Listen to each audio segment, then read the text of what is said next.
Hello everyone, कैसे हो आप लोग। तो चलो आज हम लोग कंसाइनमेंट स्टार्ट करने वाला है सेमेस्टर 4 का।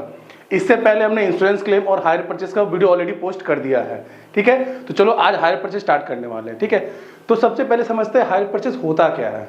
तो देखो, हम लोग परचेस दो तरीके से करते हैं। हम लोग जो गुड्स परचेस करते हैं,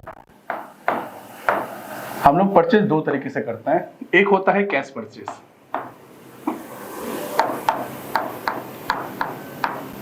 परचेस और दूसरा हो गया क्रेडिट परचेस, ठीक है ना। अब क्रेडिट परचेस करेंगे तो पेमेंट हम दो तरीके से करेंगे। या तो हम लोग एक बार में सारा पैसा पेमेंट कर देंगे, इसको बोलते हैं लंप सम बेसिस, ठीक है, जहां पे एक बार में पूरा अमाउंट मैंने पे कर दिया। या फिर हम लोग फेज में पेमेंट करेंगे, मतलब पार्ट में पेमेंट करेंगे, ठीक है ना। तो जब पार्ट में पेमेंट करेंगे तो इसका भी दो तरीका है। एक होता है इंस्टॉलमेंट बेसिस, एक हो गया आपका इंस्टॉलमेंट बेसिस और दूसरा हो गया आपका हायर परचेस, ठीक है। एक हो गया इंस्टॉलमेंट बेसिस, दूसरा हो गया हायर परचेस। तो इसी टॉपिक को हम लोग को समझना है, ठीक है। तो एक आपके मन में भी कंफ्यूजन आ रहा होगा कि सर इंस्टॉलमेंट और हायर परचेस में डिफरेंस क्या है। तो देखो डिफरेंस क्या है वो समझो। जैसे पहले क्या होता था ना, आज से बहुत साल पहले जब हम लोग गुड्स किसी पार्टी से खरीद रहे हैं, ठीक है, मानो मैंने किसी पार्टी से गुड्स परचेस किया और मानो मशीनरी परचेस किया हमने और मशीनरी को हम यूज कर रहे हैं, किसी कारण से हम उसका पेमेंट नहीं कर पा रहे हैं। हम किस सिस्टम में खरीदे थे, इंस्टॉलमेंट। मेरा बात हुआ था कि जो 2 लाख का मशीनरी हम खरीद रहे हैं, इसको हम लोग 20-20 हजार करके 10 बार में पेमेंट करेंगे, ठीक है। तो मैंने 4-5 पेमेंट किया, 5 पेमेंट के बाद जो छठा पेमेंट आया मैंने पेमेंट देना बंद कर दिया, क्योंकि मेरी अब कंडीशन नहीं कि मैं उसको पेमेंट दे सकूं। समझ में आ रहा क्या बोल रहा है। मैंने 2 लाख की एक मशीनरी खरीदी और उसमें पार्टी से ये डिसाइड हुआ कि उसको हम 20 हजार करके 10 बार में पेमेंट करेंगे। मैंने 5 पेमेंट उसको टाइम पे किया, छठे पेमेंट से मैंने उसको पेमेंट नहीं किया और मेरा ये बात हुआ कि अब हम पेमेंट नहीं कर पाएंगे। मेरा ये कंडीशन नहीं है कि हम उसको पेमेंट कर सकते हैं, ठीक है। तो पार्टी क्या करेगा, पार्टी मेरे अगेंस्ट में केस करेगा, मेरे से झगड़ा करेगा। तो केस जब करेगा तो कोर्ट में भी हम लोग जब दोनों जन जाएंगे तो हम लोग पैसे के लिए एक दूसरे से लड़ेंगे। वो मेरे से पैसे मांगेगा, मैं उसको पैसे बोलूंगा कि मैं नहीं दे पा रहा हूं, ठीक है ना। तो वो मेरा मशीनरी को मेरे से लेके नहीं जा सकता है। समझ में आया क्या बोल रहे हैं कि इंस्टॉलमेंट बेसिस में क्या होता था कि हम लोग ओनरशिप भी ट्रांसफर कर दे रहे थे। गुड्स को फिजिकली तो दे ही रहे, हम उसका ओनरशिप भी दे दे रहे हैं। तो अगर अगले ने पैसा नहीं दिया तो हम सिर्फ उससे पैसे के लिए क्लेम कर सकते हैं, उसका एसेट उससे लेके जा नहीं सकते हैं, ठीक है ना। समझ में आया क्या बोल रहे हैं कि अगर इंस्टॉलमेंट सिस्टम में ये था कि अगर पार्टी पेमेंट नहीं करेगा ना तो आप उसका सामान जाके लेके नहीं आ सकते हो, आप उससे बस उस अमाउंट जो ड्यू है उसके लिए उसे लड़ सकते हो। कोर्ट में भी केस करोगे तो अमाउंट के लिए करोगे, आप उसका एसेट उसे ले नहीं सकते हो। उसी के बाद इस चीजों से परेशान होकर जो वेंडर थे, जिन्होंने जो सेल करते थे, सेलर ने नया सिस्टम लाया हायर परचेस। हायर परचेस में क्या होने लगा कि हम आपको फिजिकली तो गुड्स ट्रांसफर कर रहे हैं बट उसका ओनरशिप ट्रांसफर नहीं कर रहा है। हम बोल रहे हैं कि ठीक है आप ये गुड्स लेकर जाओ, ये एसेट लेकर जाओ, लेकिन इसका ओनरशिप अभी भी मेरे पास रहेगा। ओनरशिप कब आपको देंगे, जब आप पूरा पेमेंट मेरे को कर दोगे। समझ में आया कि हायर परचेस और इंस्टॉलमेंट में क्या डिफरेंस है कि इंस्टॉलमेंट में ओनरशिप ट्रांसफर नहीं होता था और इंस्टॉलमेंट में ओनरशिप भी ट्रांसफर होता था, बट हायर परचेस में हम लोग फिजिकली गुड्स ट्रांसफर करते हैं बट ओनरशिप ट्रांसफर नहीं कर रहे हैं, जिससे अगर पार्टी पेमेंट नहीं करेगा तो हम जाके वापस अपना एसेट लेकर आ जाएंगे, ठीक है ना। तो उसी चीज को समझना है हमको कि अगर हायर परचेस के बुक में, हायर परचेसर के बुक में, अगर हम लोग हायर परचेसर के बुक में ये कैलकुलेट करेंगे कि जो एसेट मैंने परचेस किया था और अब वेंडर ने मेरे से वो एसेट ले लिया तो उसमें मेरे को नुकसान हुआ या फायदा हुआ, ठीक है ना। देखो इस चैप्टर से 10 मार्क्स का क्वेश्चन आता है और 2 क्वेश्चन आता है, करना आपको एक रहेगा। 2 क्वेश्चन और में आने वाले हैं, उसमें से करना एक रहेगा, जिसमें से एक टॉपिक हर बार पूछता है। इस चैप्टर में 3 टॉपिक है, इसमें से एक टॉपिक हर बार पूछता है और में जो होता है जो 2 टॉपिक है उससे क्वेश्चन आते हैं। तो जो पहला टॉपिक है जो बार बार पूछता है, आज हम लोग उसी को समझने वाले हैं, ठीक है ना। वापस समझाते हैं इस चैप्टर के बारे में। क्या बोला मैंने कि अगर हम आपसे सामान खरीद रहे हैं, एसेट खरीद रहे हैं और अगर पेमेंट आपको पूरा नहीं कर पाए तो हम अपने बुक में उस चीजों को कैसे क्लोज करेंगे वो सीखना है हमको, ठीक है ना। जैसे मैंने एक मशीनरी परचेस किया, मानो मैंने एक ट्रक परचेज किया, हम एक ट्रक परचेज किए, ठीक है, ट्रक परचेज कर रहे हैं, तो उस ट्रक का वैल्यू कितना है, cost of truck, cost of truck कितना है,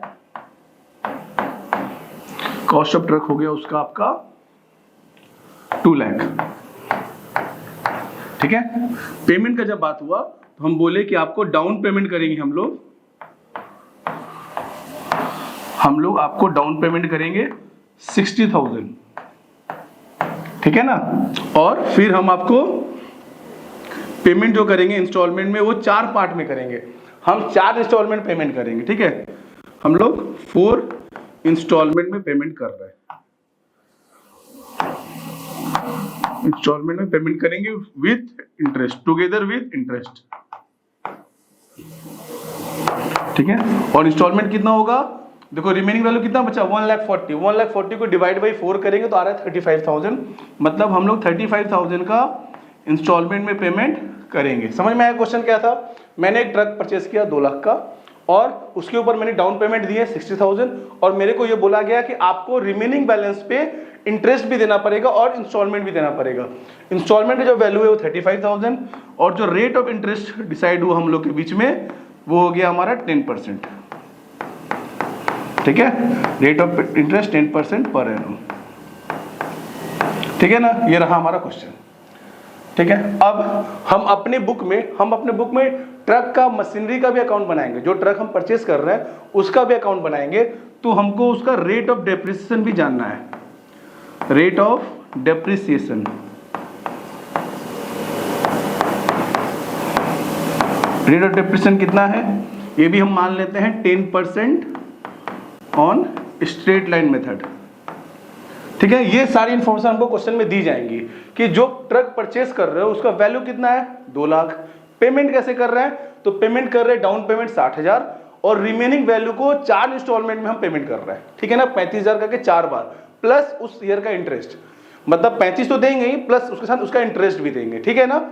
और हम अपने बुक में ट्रक का अकाउंट बनाएंगे, क्योंकि जब भी हम एसेट खरीदते हैं तो एसेट्स का अकाउंट बनाते हैं, तो जब डेप्रिसिएशन चार्ज करेंगे वो चार्ज का रेट क्या है 10% ऑन स्ट्रेट लाइन मेथड, ठीक है ना। तो मेरे को इन्हीं दोनों चीजों को बनाना है, ठीक। अब क्वेश्चन में ये बात है कि at the end of third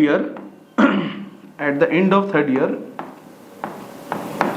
हम पेमेंट नहीं कर पाए, मतलब जो थर्ड इंस्टॉलमेंट था वो मैंने पे नहीं किया। अगर थर्ड इंस्टॉलमेंट हमने पेमेंट नहीं किया तो क्या हुआ, मेरा जो ट्रक है वो वेंडर ने उसको लेके चला गया, ठीक है, वेंडर मेरा ट्रक लेकर चला गया।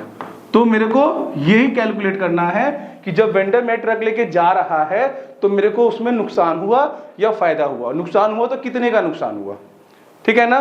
तो देखो एक सिंपल सी समझो कि अगर हम ऐसा करें कि 3 साल बाद मेरे ट्रक का क्या वैल्यू है मेरे बुक में वो निकाल ले, ठीक है, और 3 साल बाद हम ये भी निकाले कितना पैसा मेरे को देने हैं।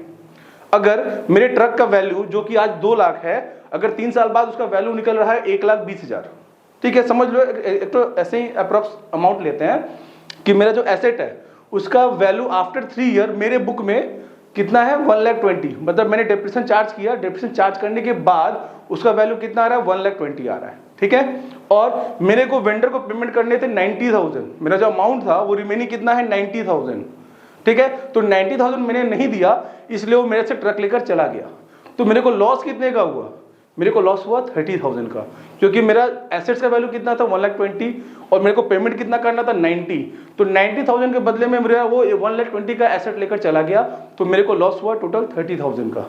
तो सेम चीज को इस सब में भी हमको सॉल्व करना है और ये कैलकुलेट करना है कि मेरे को लॉस कितने का हो रहा है, ठीक है। तो उसके लिए हमको क्या बनाना है, in the book of hire purchaser, एक काम करते हैं क्वेश्चन को सामने रखते हैं, समझ में आएगा। In the book of hire purchaser, in the book of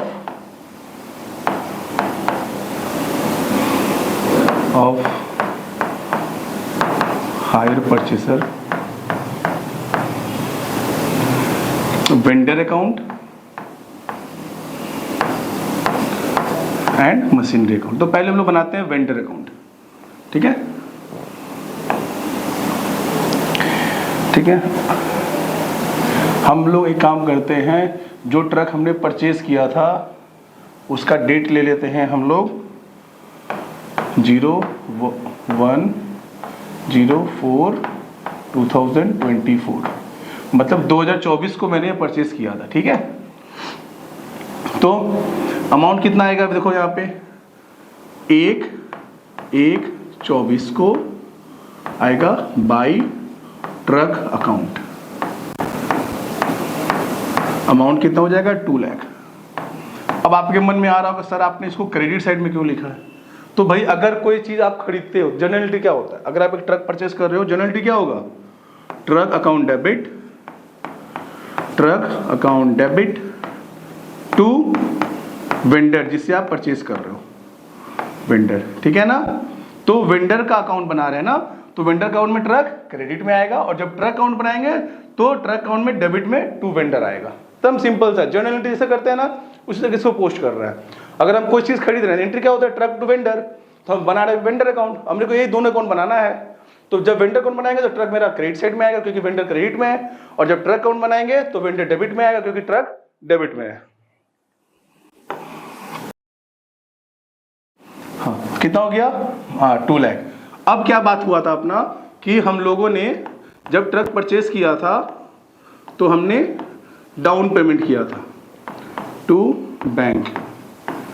down payment कितने का किया था हम लोगों ने, डाउन पेमेंट हमने डाउन पेमेंट किया था टोटल 60,000 का। ठीक है ना, देखो क्वेश्चन में था ना मेरा कि मैंने डाउन पेमेंट कितना किया, डाउन पेमेंट किया हमने टोटल 60,000 का, दो गया 60,000। तो अब जो इंटरेस्ट देंगे हम लोग 31/3/25 किस पे इंटरेस्ट देंगे, जो बैलेंस बच गया, तो बाई इंटरेस्ट 1,40,000 इंटू 10%, कितना हो गया 14,000। ठीक ना, और फिर यहाँ पे क्या आ जाएगा 31/3/25 टू बैंक। अब हम इसको जो पेमेंट कर रहे हैं इस ईयर के एंड पे पेमेंट कितना कर रहे हैं हम लोगों ने, इंस्टॉलमेंट 35,000 प्लस उस ईयर का इंटरेस्ट 14,000, टोटल कितना हो गया आपका 49,000। ठीक है, और फिर बैलेंस सीडी कितना बच रहा है हमारा, इधर टोटल है आपका 2,14,000, यहाँ भी 2,14,000, तो आपका यहाँ भी 2,14,000 होगा। ठीक है, डिफरेंस है आपका 1,40,000, 40 माइनस 35, 1,05,000, 1,05,000 माइनस 14, 1,19,000 आ रहा है क्या, नहीं 1,05,000।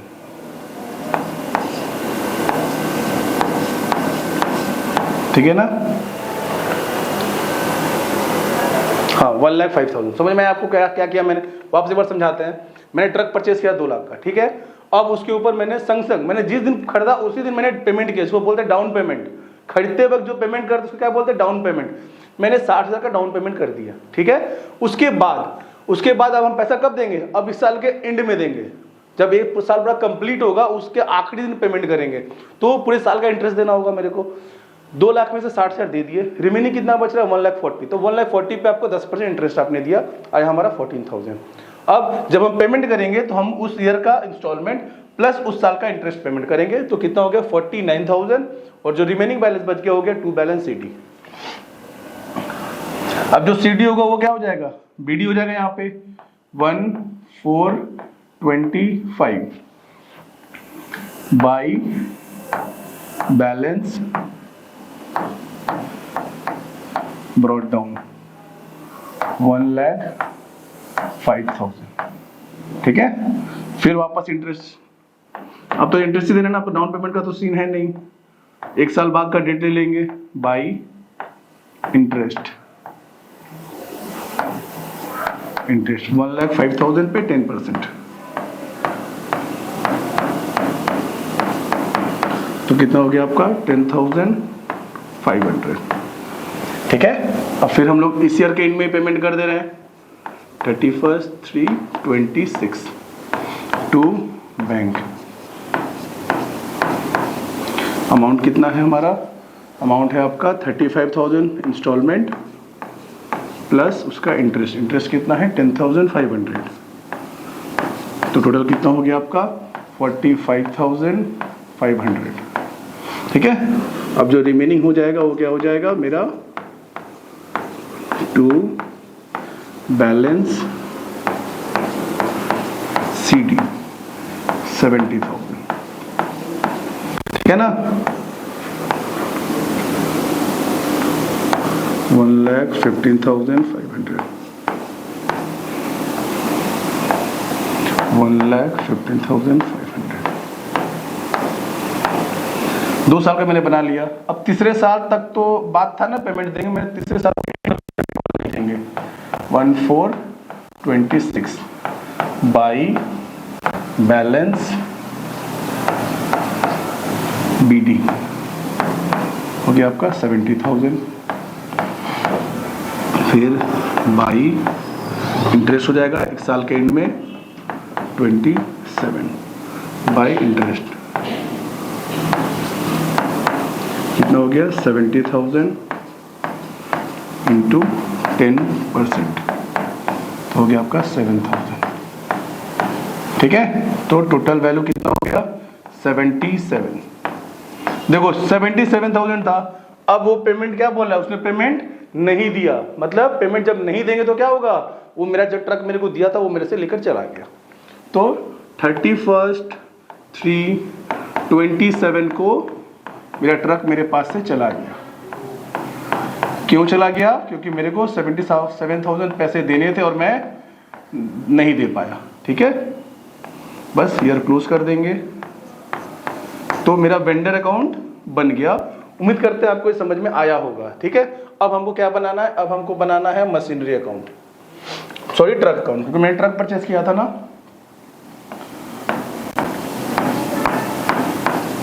ट्रक अकाउंट बनाएंगे हम लोग। देखो ट्रक कितने में परचेस किया था हमने? 1/4/24 टू वेंडर। यहाँ पे वेंडर का नाम अभी हम वेंडर लिख रहे हैं, बाद में जब क्वेश्चन में वेंडर का नाम दिया रहेगा तो हम नाम लिखेंगे। तो टू वेंडर अकाउंट कितने का परचेस किया है? 2 लाख। ठीक है। अब हम लोग ईयर एंड पे क्या करते हैं? डेप्रिसिएशन। ये तो हम लोग को आता ही है, बचपन में सीखे थे, क्लास 11 में सीखे थे, फिर फर्स्ट सेमेस्टर में भी सीखे हैं, तो ये अपने को तो अच्छे से आता होगा। बाय डेप्रिसिएशन कितना है? 10%। तो 2 लाख का 10% इंटू 10% तो कितना हो गया? 20,000। ठीक है। फिर 31/3/25 को क्या हो गया?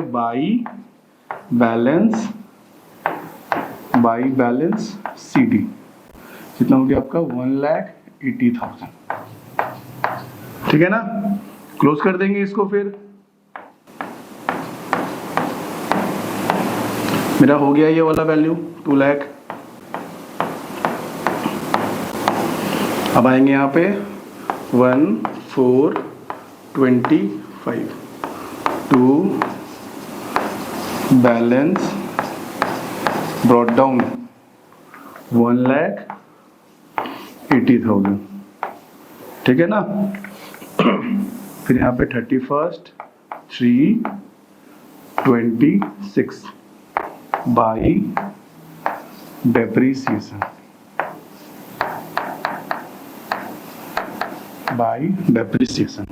फिर देखो डेप्रिसिएशन हम लोग कौन सा मेथड फॉलो कर रहे थे? हम लोग देखो यहाँ पे लिखे थे हमने क्वेश्चन में, कौन सा मेथड था हमारा मेथड था स्ट्रेट लाइन मेथड। उसमें हम लोग क्या करते हैं?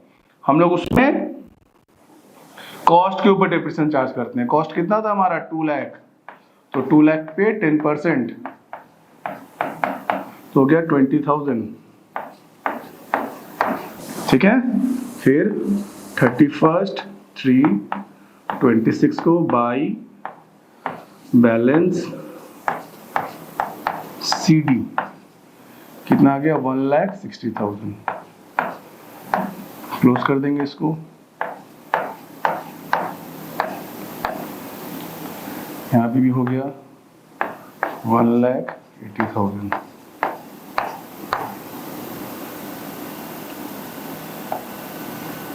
जो CD था मेरा रेडी हो गया यहाँ पे 1,426 है ना, हाँ 26 टू बैलेंस ब्रॉट डाउन 1,40,000, ठीक है ना, सॉरी 1,60,000 है ना, 1,60,000।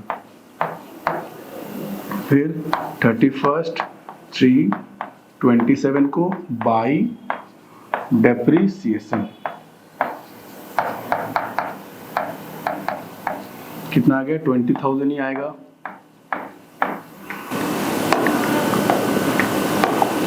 और फिर क्या हो रहा है, अब ये मशीनरी में मेरा कैरी फॉरवर्ड नहीं होगा, अब ये बाई बैलेंस CD नहीं आएगा। क्यों कि इसी दिन क्या हुआ था, देखो ये वही दिन है जिस दिन मेरा ट्रक मेरे पास से चला गया था, समझ में आया ना, ये वही दिन है जिस दिन मेरा ट्रक मेरे पास से चला गया था। तो अब हम लोग यहाँ पे बैलेंस CD नहीं लिख सकते हैं, क्योंकि अब तो मेरे पास वो एसेट है ही नहीं, मेरे पास वो चला गया।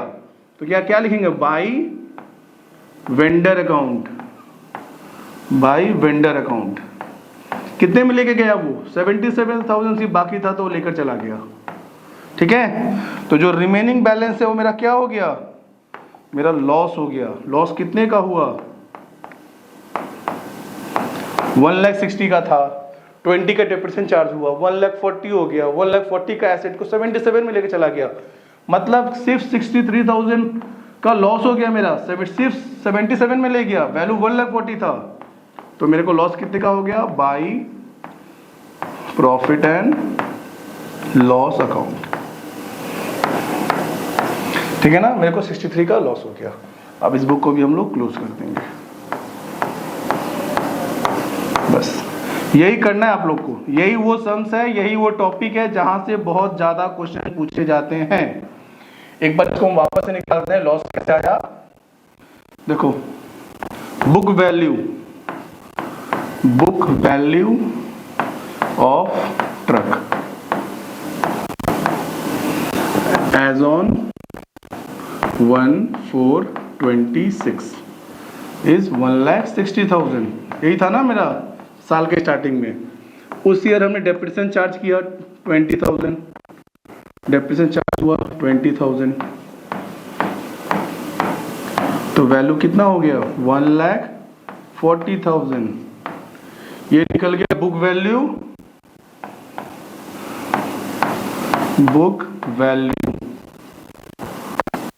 एज ऑन 31st 3/27, और इसी दिन मेरा ट्रक मेरे पास से चला गया, ठीक है, वेंडर इसको लेके चला गया,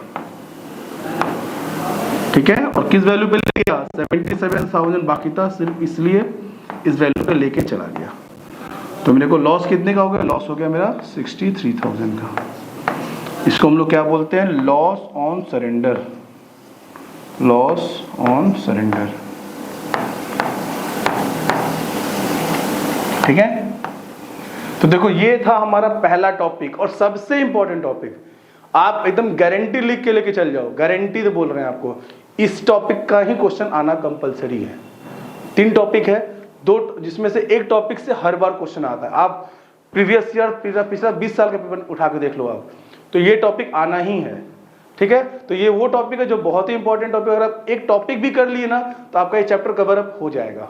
बाकी 2 टॉपिक आप छोड़ दो, नहीं करो आप, बट फिर भी सिर्फ इस टॉपिक से आपका ये चैप्टर कंप्लीट हो जाएगा, ठीक है ना। तो देखो ज्यादा डिफिकल्ट नहीं है, हाँ इसमें थोड़े बहुत चेंजेस होंगे। अब ये तो बहुत बेसिक सा एग्जाम्पल मैंने आपको समझाया था, बट ये चैप्टर डिफिकल्ट नहीं है, थोड़ी सी चेंजेस होगी, थोड़ा बहुत और एडजस्टमेंट आएगा, लेकिन बिल्कुल भी डिफिकल्ट नहीं है, बहुत आसानी से आपको समझ में आ जाएगा, ठीक है। तो आज के लिए इतना ही, मिलते हैं हम लोग नेक्स्ट वीडियो में और भी बहुत अच्छे सम्स के साथ।